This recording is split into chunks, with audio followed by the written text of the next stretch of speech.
I thought I'd share with you today a thrifty lesson from my granddad.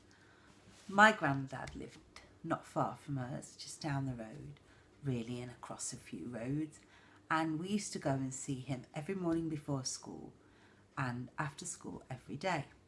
And the reason we did this was because my granny had had several strokes and was paralysed and lived in a bed in their living room.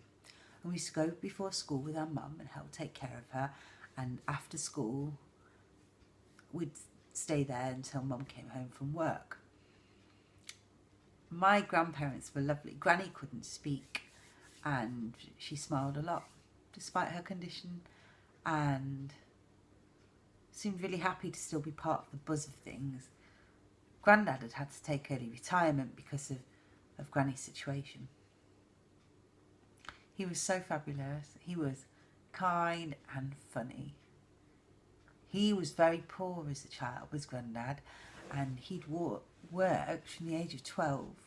His first job was in a hotel in Nottingham called the Black Boy Hotel, and unbelievably, to me at least, he worked just for tips. And that's shocking, to work just for your tips. And you would think, well, why is that really worth it? Well, he also got his meals and his family couldn't really afford to feed him. So Grandad knew what poverty was. He lived in a very poor area in Nottingham, and his parents would instruct him to follow the coal cart as it dropped off coal, but they were strict Methodists and you weren't allowed to pinch it. But if any coal fell off, they were to pick it up and wait and see if the coal cart came back. And if the coal cart didn't come back after 10 minutes, they were allowed to keep it. So he knew about being poor, and he worked all his life on the railway, took early retirement to look after Granny, and they didn't have a lot of money. But he also had some deeply inset thrifty ways. And I just want to tell you a couple of the things Grandad did, because I think he taught me a lot about resourcefulness and how to have a sense of humour when it came to being thrifty.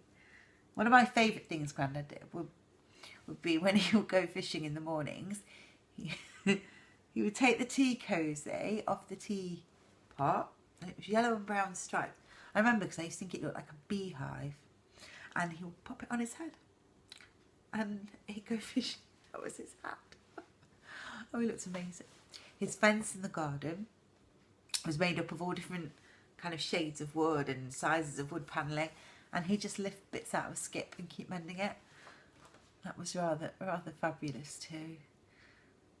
He would we live in quite a posh little area, and he didn't care, and he would walk his wheelbarrow down to the riding stables and he would fill it up with muck, manure, and just walk back down the streets with his piles of manure in this suburban area to dump on his garden.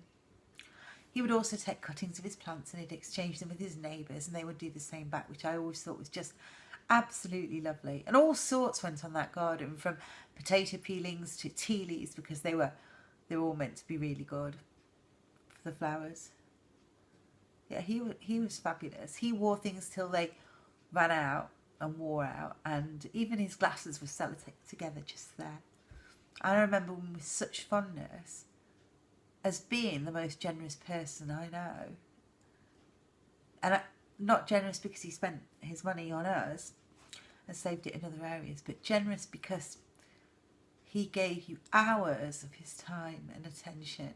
We would play drafts and Scrabble and card games, sat on the floor with Granny in her bed, and it was a bit like something out of Charlie and the Chocolate Factory, really. He had so much time for us, and he loved us so much, that I remember him as absolutely generous. I was always allowed to have friends back to play, and we'd do handstands in the garden, and he never said no to things like that, ever. I love my granddad very much, and he was a very wise man. He taught me a lot about being thrifty, and more than that, he taught me a lot about generosity.